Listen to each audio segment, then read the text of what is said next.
I'm just going to go with this. Top of the board. You know, Yeah, I'm catching up already. some days things just get to be a little different. And today is going to be a little different. So let's be a little different. But we're not going to be too different. We're going to start with the four-way test. So you look so excited about it right now. I just love the posture, Greg. Yeah, you. Look at that. You had it going. You just looked ready. Yeah. So Don't fall asleep. yes, stay awake. Don't fall asleep during the four-way test. And please lead the group. Are we ready? Yes. Number one, is it the truth? Is it fair to all concerned? Will it build goodwill and better friendships? And will it be beneficial to all concerned? Why, thank you for staying awake for the entire thing. All right. Now this week, I am going to remember something. Guests. This is your chance to shine. Today, you want to? Do you want to get up and floss? This is your chance. You can do it right here. You can run all the way up here to the stage. You'll do it.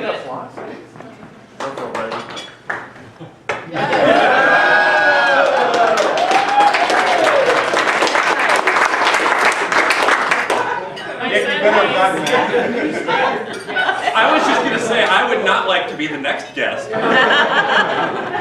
Which would be my guest, Cody. Cody, would you like to come up and fly? It's your chance. You don't have Cody Roggatz, who's my work phone's ringing.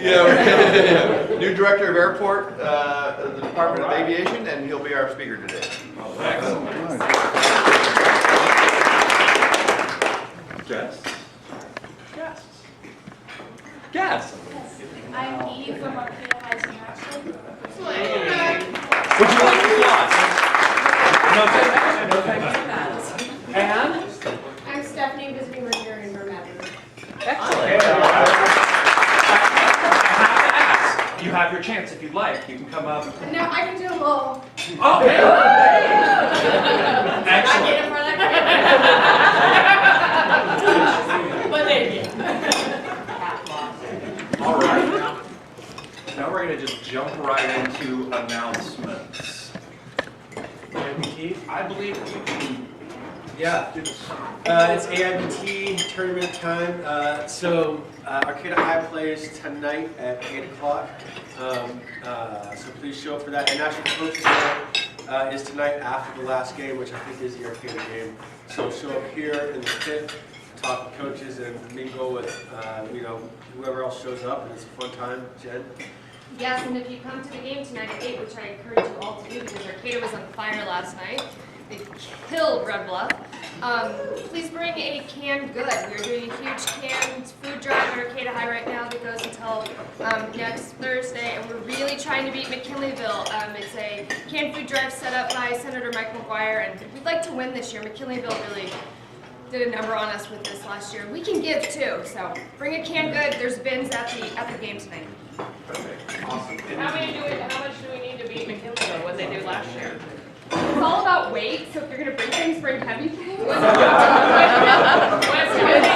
their weight last year? I don't exactly, I don't remember, but it's not looking super good for us right now. So I've told kids to go raid their pantries, check with their parents first, but yeah, raid the pantries. You're telling us canned hams. Can't like big, yeah. Passion Paris style, yes. But if you wear your pin, you get into the game for free, so make sure you show your Rotary pin off. And after the season, the team and the coach are going to come and address the club. And they really do appreciate the support that we give them. It's not easy to get teams from out of town to come here, so us hosting the Coaches Night and providing t-shirts and whatnot really helps make the tournament rich for people to come here. So they really wanted to make sure that we understood that they really appreciate what we do for them. So that said, yeah, we'll see you all tonight at the Camp Food. And then tomorrow night. Tomorrow night is the championship at 6, but we'll not win the game. And the championship game is after tonight. So, Okay. Yeah. Okay. All right. Other announcements.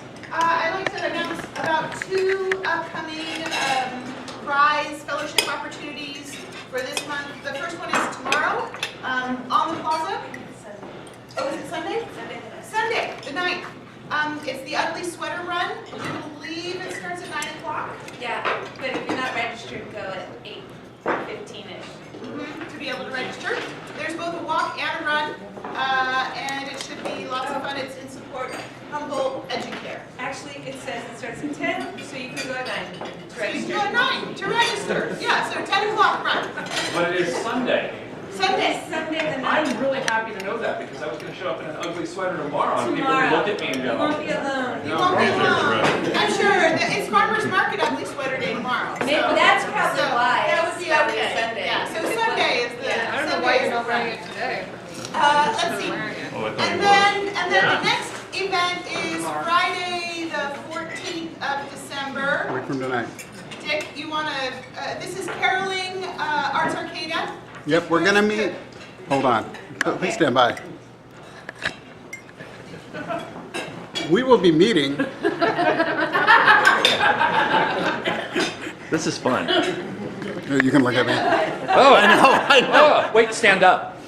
Yeah. There we go. Perfect. If you're you tell me to have people do it all the time. This is fun.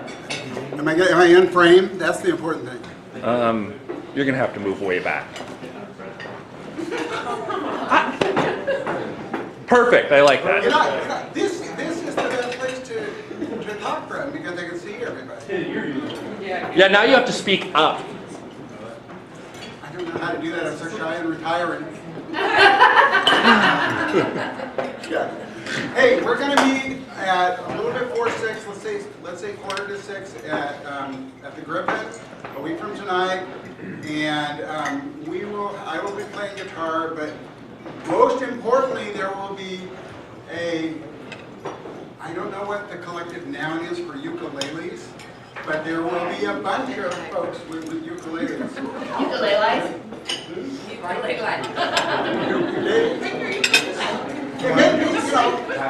Ukuleles are associated with, often associated with Hawaii, so maybe it's a lay of ukulele.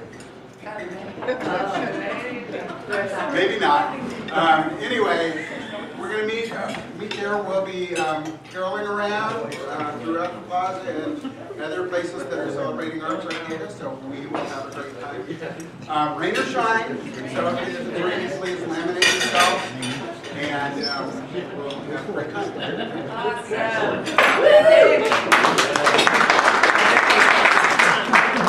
So is anybody else going to enjoy the sweater run on Sunday? Or am I going to be there? The sweater run, are you going to show up? I mean, come on, you've got the sweater. That would have to be an appropriate sweater or no? Just as long as it's ugly. Ugly. That's the only important disclaimer. Yeah. Yes. It's called a sweater. Accept it. Other announcements.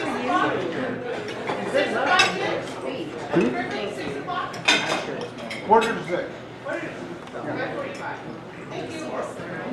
We'll leave the Griffin at 6. All right. Okay. Other announcements.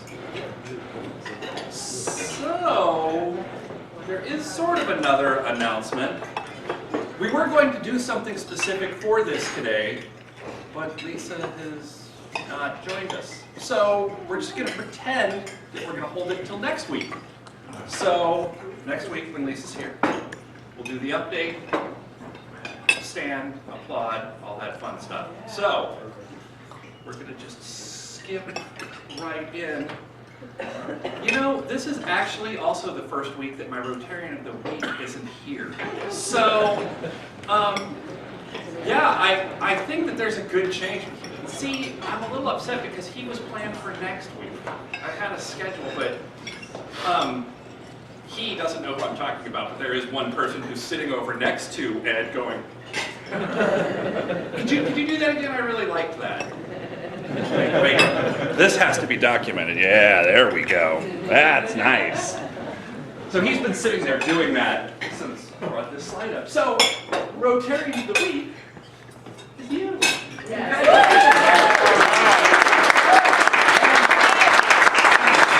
Speaking of which, if I could get you to put, why don't you come on up? Let's just make it easier.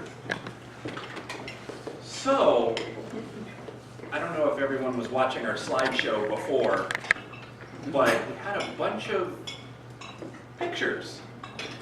Would you like to talk about the pictures? Because Love to talk about the pictures. I kind of was hoping you would give you. So, big group here, big chunk of the group here, we were all there, so you saw it. Those who didn't, we had the annual foster and kinship care holiday dinner.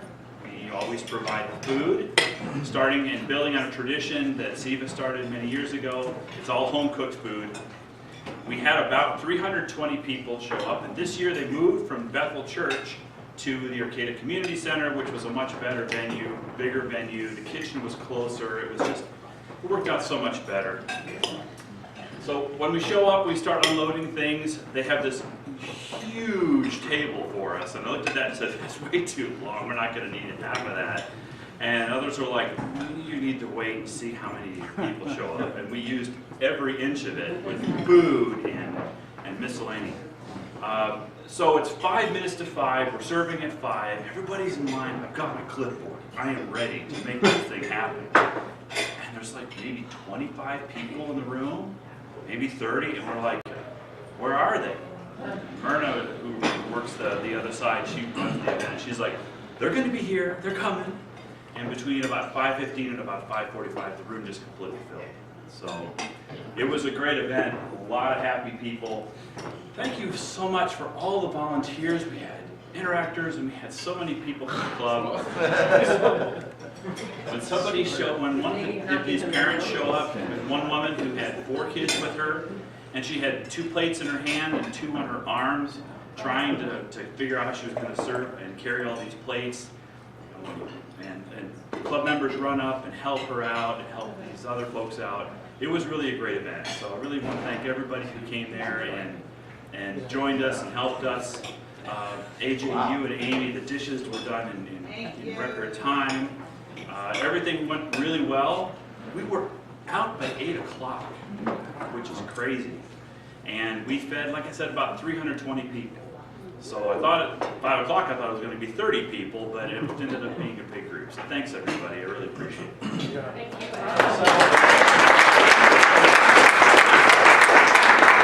I want to say of the things that this club does, that one has such a huge effect on this community. And to be there for a whole 10 minutes before I had probably 30 people say thank you, that's kind of an amazing thing for any event that we do. You don't get that. And so this event really opened my eyes to just how awesome our club is and how awesome you are. So, thank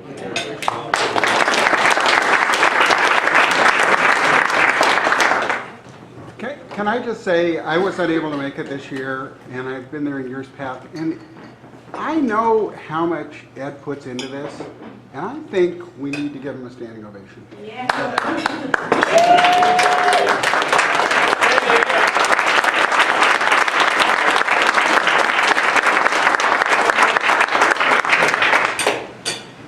You're doing it next year, right?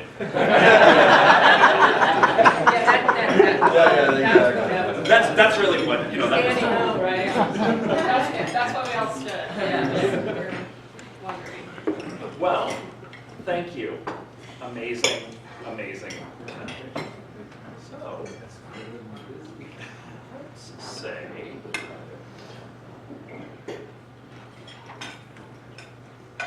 just bear with me here.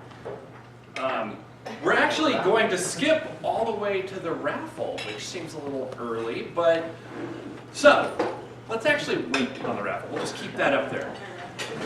So, I got a couple blue badges today. They're not here. So, that's always fun. It just happens that way. So, you don't have to talk for a really long time. Don't worry, I can sit up here and stall for a long time. I got a couple other things I need to do. But one of the other things that I have to do is kind of slide over this way and yes, you. And look at Dustin and say, I heard a rumor that you were interested in becoming the district governor. You did hear that rumor. I did hear that rumor. So, with that said, I have a chief of the club. Is there someone who would like to nominate, because we need to have a club resolution, is there someone who would like to nominate Dustin? I nominate Dustin. I second it. All right. I third it. Fantastic. So what we're going to do now is we're going to do a vote just by voice. So all those in favor say aye. Aye. Opposed? Well, now, because as I said, I'm trying to kill time, come up here and say something. Come on, come on. Yeah, why did we vote for you? Well, I don't really know what to say. It's just a nomination, but yeah, I think it'd be a really good experience, and I think it'd be really a good exposure for the club if we did make it that far, and it kind of propelled the momentum that we have going in the district and in the club as well. So it'd be an awesome experience. And What to say is, our club is so amazing. I'm proud to accept. our club is so amazing. I'm proud to accept the nomination. So thanks, Jen and Dick and everyone else that said yay. Not nay. Yes, that was good. So there's my minute of Excellent. talking. Yeah, you need to really fill in a lot more in that minute. Like, take longer to stand and sit. And say, breathe deeper. Trip, knock chairs over. AJ for stealing your food while it floss happens. once or twice. Oh, yeah. Wait, you should see the floss before we vote. Yeah, I'd like to make a shout out to a fellow member if I can do that. Absolutely, that sounds like a Along the fantastic lines thing. of Rotary of the Week. Last month I learned that a longtime friend of mine is very ill and has been in the hospital. Her family's been coming over from Chico, her only daughter, to help take care of her. And I was talking to Rachel, the daughter, and she said, my husband and my 11-year-old son would really like to go fishing. Is there anybody, what's your suggestion? And so I, of course, called Pam because I just did. And he not only arranged to take them out on a boat, which was very, very kind, but he took Chuck Giannini with him, and it turned out that Rachel and her husband had been friends with Chuck's kids since they were little kids. And so it was just one of those Humboldt County stories. They had a great time and got a lot of fish, and I really, really appreciate you, Pam. Thank you.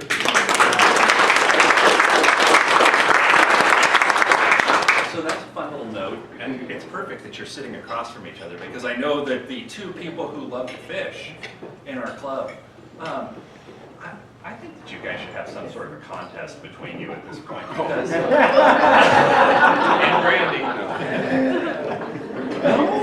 He's got me on that one. Did you guys have a competition a long time ago? I feel like Seems like we did. It's always. I didn't go. It's ongoing. It's very It's us against the quiet. fish, and we always win. All right. Well, then, since they don't want to compete, do you want to compete? Pace wants to do a Do you floss want battle. all three of them? Do you want to What fish battle royale? I'm trying for something. She Come dives, on. she goes down in spears. Yeah, He said I we love need to the waste eye. time. He said we're gonna do a floss battle. Well, do we have anyone who would like to be involved in the floss battle? That's the. No, we're good. We're so close to good right now. It is perfect. But yes, so thank you, Cam. That's awesome. Sure, appreciate it. All right. Well, great. Yes. Would you like to come up? Yeah, absolutely. Come up. So I am both the introduction and part of the program today, for no other reason than, as you know, I can't give up the stage if I've gotten it. But so I'm going to start with just a little background of why we're having this program today and how we got here, and then I'm going to introduce the new Director of Aviation for Humboldt County. But for many years, the Aviation Division was part of the Public Works Department of Humboldt County, and that was not, quite honestly, an optimal relationship, and if for no other reason than airports in general have to be run like businesses. In other words, they're supposed to support themselves through their own revenue, and that's unlike other parts of the county, which get tax revenue and kind of do that. And so it wasn't a great fit. And if you look at even the county budget, the Aviation Division is completely separate in the budget and I mean in the audit is called a business enterprise. And so there was a number of us for many, many years. In fact, as early as 1973, the grand jury said, split off the department from Public Works. So the county hopped right on it and did that last year. That's one of my favorite jokes. It always gets laughed. So a little over a year ago, a group of us really advocated, and I was on the chair of the Aviation Advisory Committee. We advocated for back then for a management study for the aviation division that not only came up with how to best govern and run the organization, but also some strategic initiatives that they can undertake to improve the services, expand it, improve the budget. And so last December 19th, I can remember the day, the Board of Supervisors voted to do two things upon the completion of this study, which went on for about 10 months prior to that. One of which was to split it off as its own department, as suggested in 1973, and then to hire a new director. And that director then answers essentially directly to the Board of Supervisors, rather than being 2 or 3 levels down in Public Works, is where the airport manager used to be. And now, some of you know, my wife worked at the airport. She wasn't even the airport manager. She was below the airport manager. So, so it was many levels down. And so now the position has been elevated. The department is separate. The county is now investing some general fund dollars because, quite honestly, that money had been drained out. They're putting it back in and reinvesting, and so there's a lot of hope. And you know, all of our hopes and dreams of the county now rest upon Cody's shoulders. So, so September 24th, Cody Roggatz started as the Director of Aviation. And Cody has a big background. He even went to school to learn it. Was at Boeing Field in Burbank. And then we hired him. I was actually on the interview committee, don't forget that next time we go out. Came from Aberdeen, South Dakota, and Cody is where he was a transportation director, which included the airport in Aberdeen, which has a small commercial airport. Cody is very thrilled to be here in the winter and not there. And so I want to bring him up. He's going to tell a little bit about what's going on up there, what he sees, and where we're going. And then I'll come back up and talk to you a little bit about air service, which is or my thing. So, Cody, why don't you come on up? All right. And I will sit down.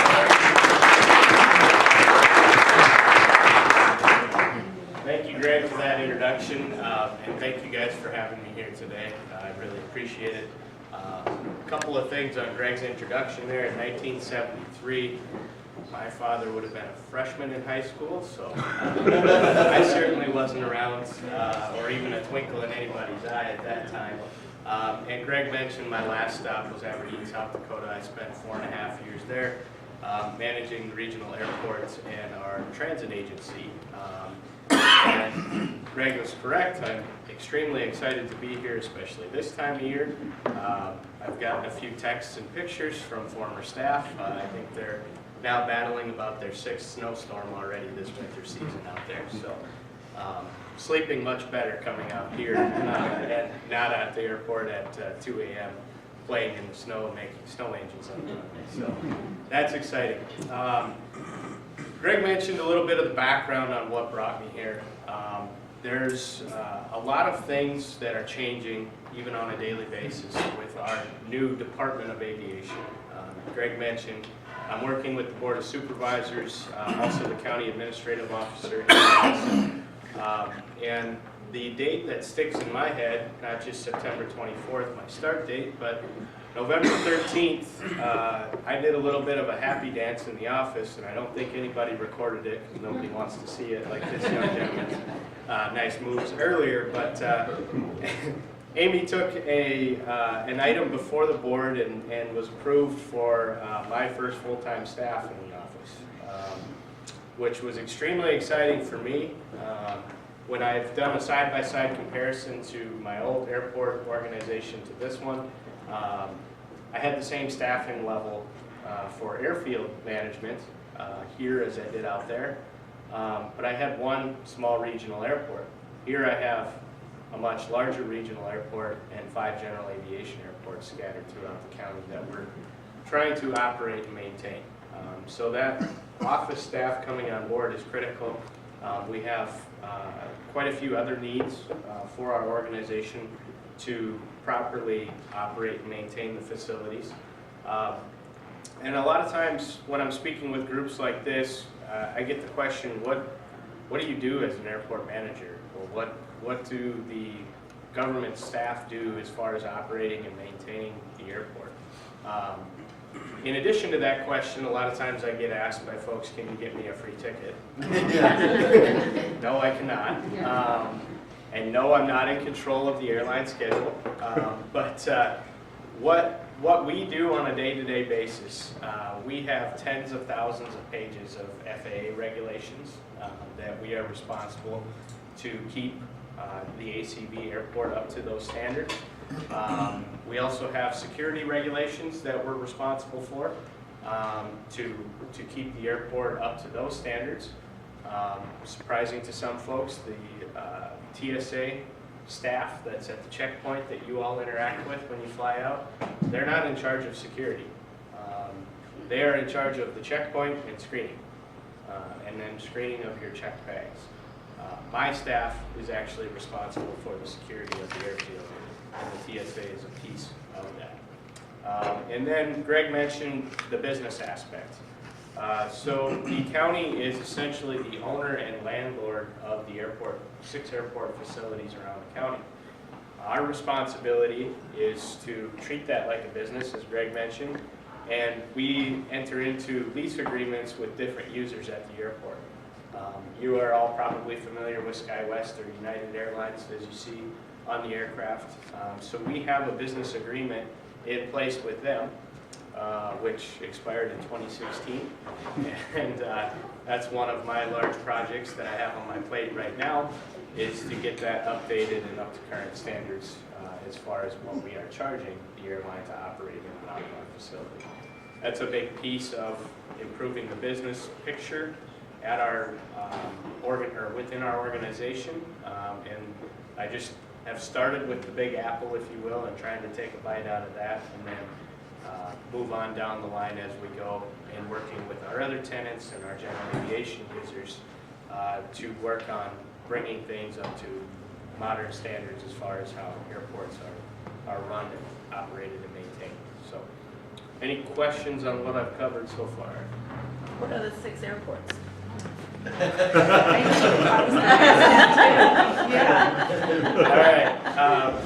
I actually stuttered on this in my interview. Greg heard it. We have the California Redwood Coast Humboldt County Airport. Most folks call that the Arcata Eureka Airport, which is in McKinleyville. And Murray Field down in Eureka. You have Ronerville, which is adjacent to Fortuna, Garberville, down by Redway, and then out east, which I have yet to visit these facilities, we have Meeland and Dinsmore. So that's a lot for the staffing level that we have. As I mentioned earlier, it's the same staff level that I had in Aberdeen.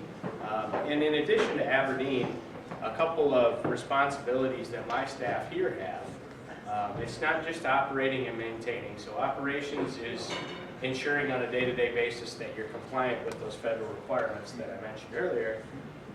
And then changing light bulbs, doing cracks, pavement maintenance, electrical work, so on and so forth. They also have the fueling responsibilities at ACB, and they also have the firefighting responsibilities at ACB.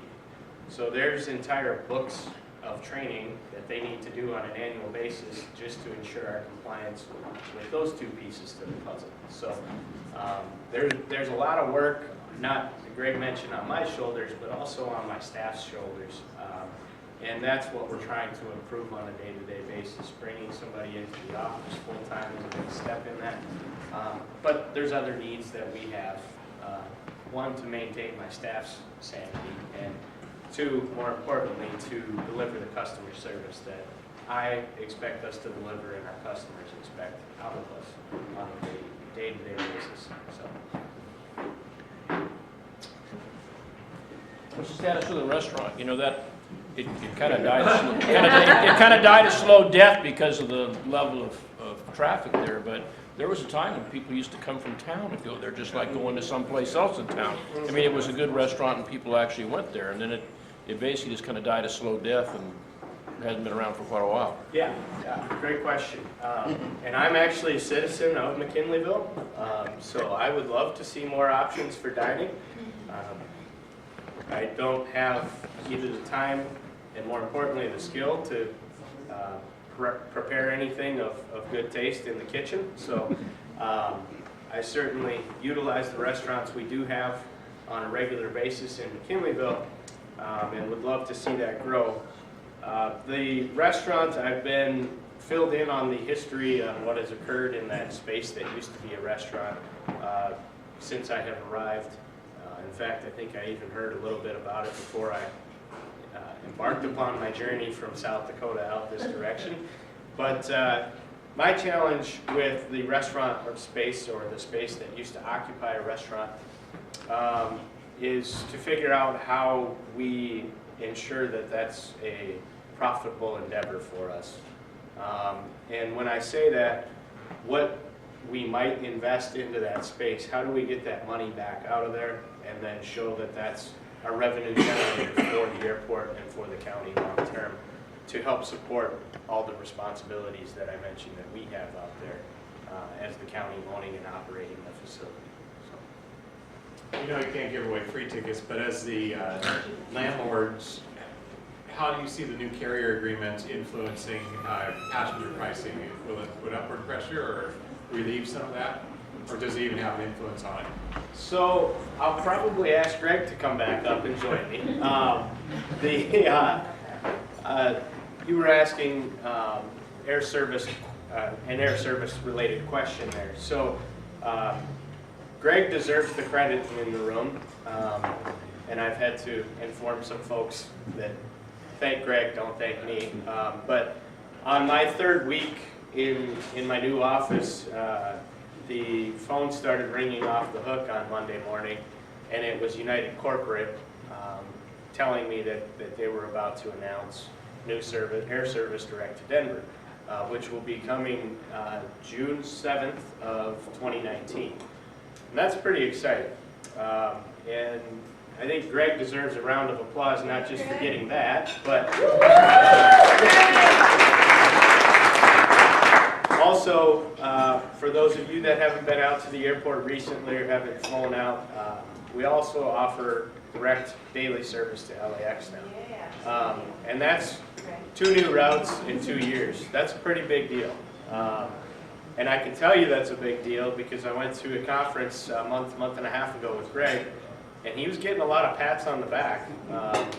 In this competitive industry of air service development, that's really something to brag about. So kudos to Greg for his work on that. The question about downward pressure on prices, we will, as of June 7th, 2019, be offering direct service 4 times daily to and from San Francisco, once daily to and from LAX, and then once daily to and from Denver. The new service to Denver may put a slight bit of downward pressure on pricing, just as they try to fill those additional seats that are now going to be offered in our market. But the real key to downward pressure on pricing would be competition. And this isn't necessarily competition we're bringing in because it's still going to be a United flight in the United system. So that's something that Greg and I are working on a daily basis.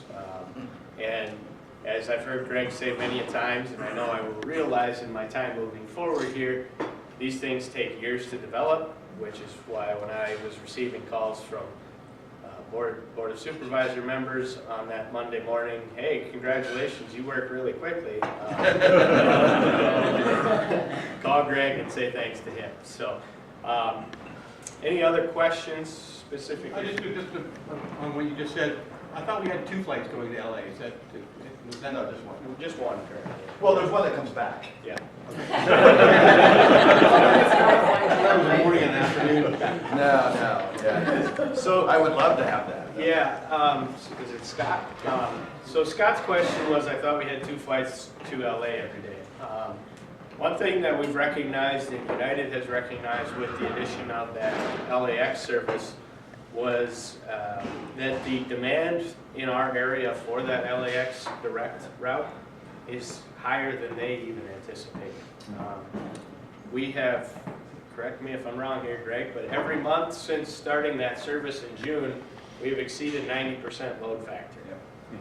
Just last month. We know what's going on in San Francisco. Yes. Which is the pitch I made to them every year since 2011. Yeah, we, in November, the first month of June, we had a 77%, which is pretty darn good for the first month. And then over 95%. Just last month, Greg and I just got the numbers here this past week, but it was at 95%. And the airline industry, they're typically looking for that 75 to 80% ballpark. There's a lot of variables that go into this, but that's typically the range they want to exceed to make it a profitable route. So that 95% has been phenomenal. Or exceeding 90% has been phenomenal for United and for us, which we've seen our passenger numbers compared to last year are far exceeding the performance overall of the airport as well. So, holy cow. It's okay. It's okay. In the Midwest, we say oofda. I would just like to ask, I'm assuming the answer to this already, but is there any consideration of ever having a direct flight to Portland? Yes, there is consideration. Portland is one that I get asked about quite frequently, and then the other route, which would be very much in my own personal interest because I know I'm going to have to go to a lot of meetings down there, is Sacramento. And unfortunately, with those 2 routes, the challenge is that Portland and Sacramento don't serve as a hub for any of the major airlines. So when we're looking at our area of the United States, I'll just go down the coast quickly. Seattle is a hub for Alaska and Delta. Portland is a quasi-hub for Alaska, if you will. But more than likely, if Alaska was to consider us, they would try to run us to Seattle. San Francisco is dominated by United, as you're all aware. LAX is a hub for all 3 of the majors, American, United, and Delta. And then as you move over, Salt Lake is a hub for Delta, and Phoenix is a hub for American. In saying all of that, really our options in the future would more than likely lie with Salt Lake or Seattle as the next options down there. So why Denver? So there's quite a few reasons why, but primarily United's advantage in their network. For those that aren't aware, United is a massive hub Denver is a massive hub for United. And not only is it a massive hub for domestic service, it also offers a lot of international routes that you can't get direct out of San Francisco and LA. So that's where United sees an advantage, is more direct routes right out of Denver to the Midwest, to the East Coast, to the South actually, and then also some international options that folks don't have directly out of San Francisco or LA. So prior to right now, the way we sit without the Denver service, there's a lot of routes that you would have to take to the East Coast where you would fly to San Francisco or LA, and then you would either stop in Denver or Chicago or Houston in United's route. And I can tell you from experience that's the case, because when Greg and I went to our meeting in Memphis, I flew from here to San Francisco to Houston, Houston to Memphis. It was like a 12 to 14 hour travel day. And that's a whole lot of fun for you, those of you in the room that have done things like that, just to get halfway across our country, not even to the East Coast. So let me add, I'm just going to add a little bit about how we don't pick destinations. what we do is we pitch destinations. And so we talk to all the airlines and we say, hey, Alaska, because the way this works is you got to know their business model. I'll be perfectly frank, they don't give a crap about our business model, right? We're not big enough to even qualify as a rounding error. But what, right? I mean, we just got the snort that doesn't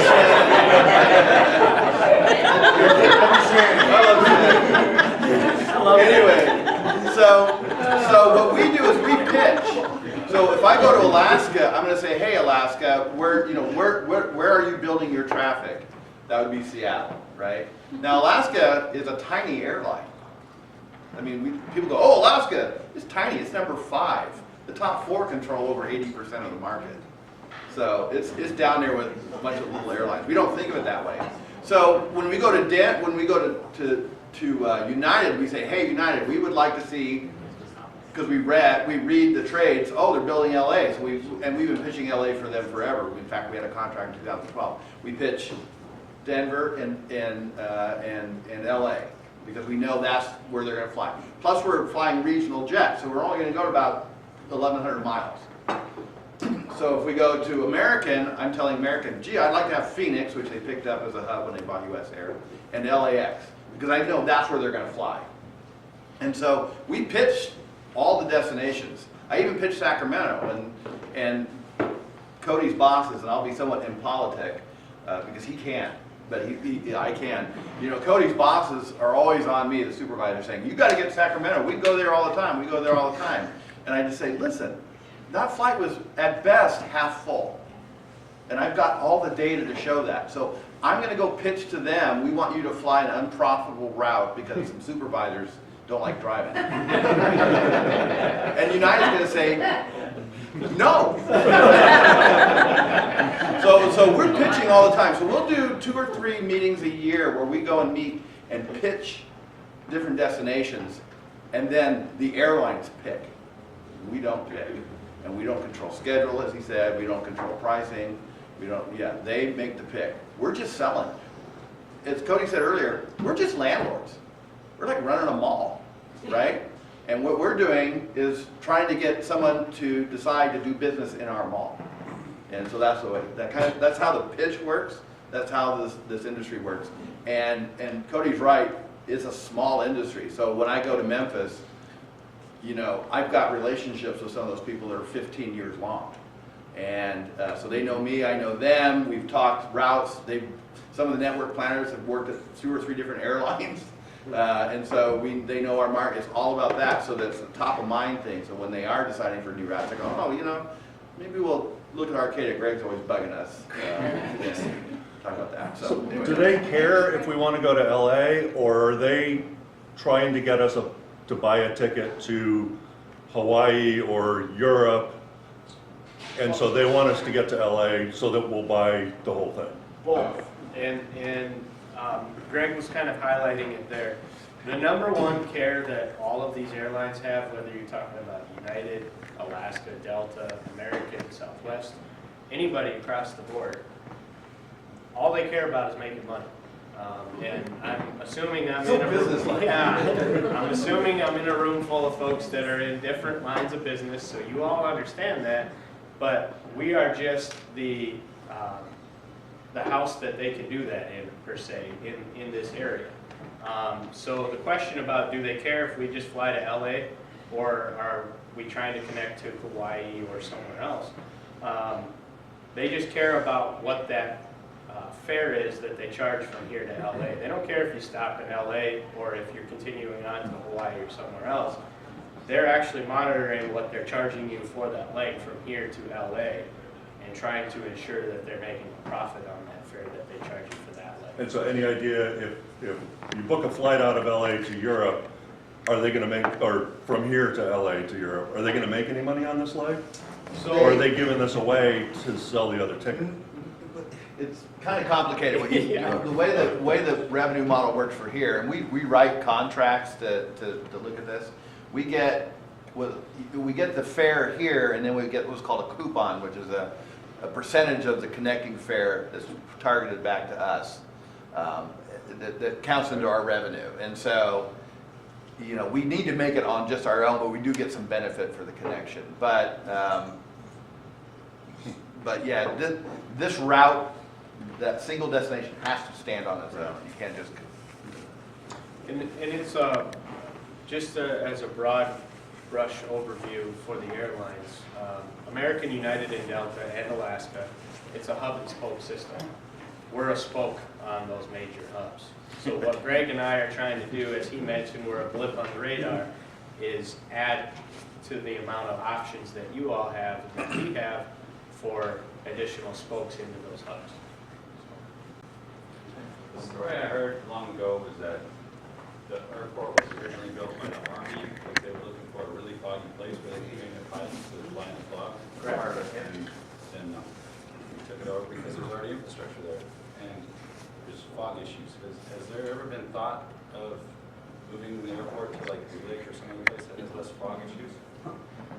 I will tell you, I don't have direct experience in moving an entire airport, but I do know of a community that's doing that currently, and that would be Williston, North Dakota. And they are spending to the tune of, I think it's now approaching $300 million to do something like that. And when we're normally doing projects at the airport, it's normally 90% federal dollars, certain projects I should say, 90% federal dollars grants from the FAA, and then 10% from the County of Humboldt. That's not the configuration of that grant for Williston, North Dakota, and I actually met on Tuesday in San Francisco with a gal that signed off on that because she used to be in charge of North Dakota and South Dakota. So the community and the city of Williston and the county that they lie in are, I believe, spending to the tune of $100 million locally to get that effort forward. So airports are very expensive, and I can tell you, yes, it was built there because of fog, but it's also built there because Dow's Prairie is probably the flattest, biggest obstruction-free place we have in Humboldt County. And so, you know, if you think about Blue Lake, it's surrounded by mountains, so you don't have that nice glide slope, that's the 3-degree glide slope that they need. And like Fortuna literally isn't big enough. I mean, Fortuna for many years was saying, move the airport to Ronerville, and I took a Google map and said, you don't have space for a runway. So that runway is 6,023 feet long plus safety areas.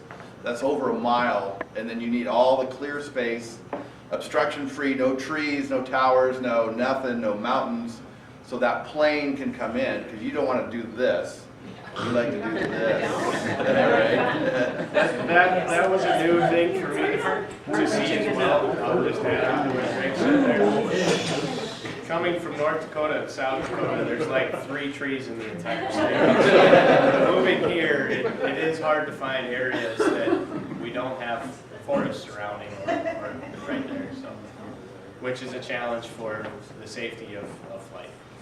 Well, thank you. I'm glad that we had you for today, because you guys did a great job of filling in with questions. So thank you very much.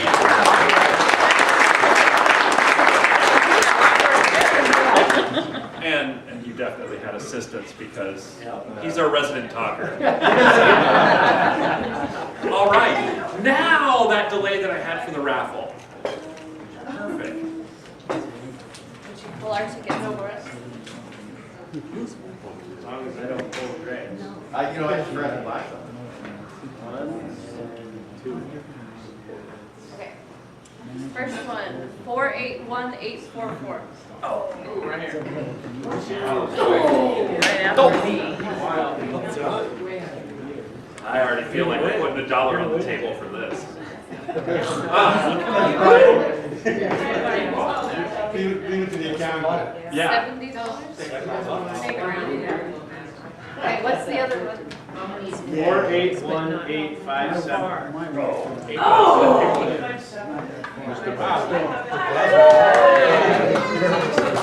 Yeah.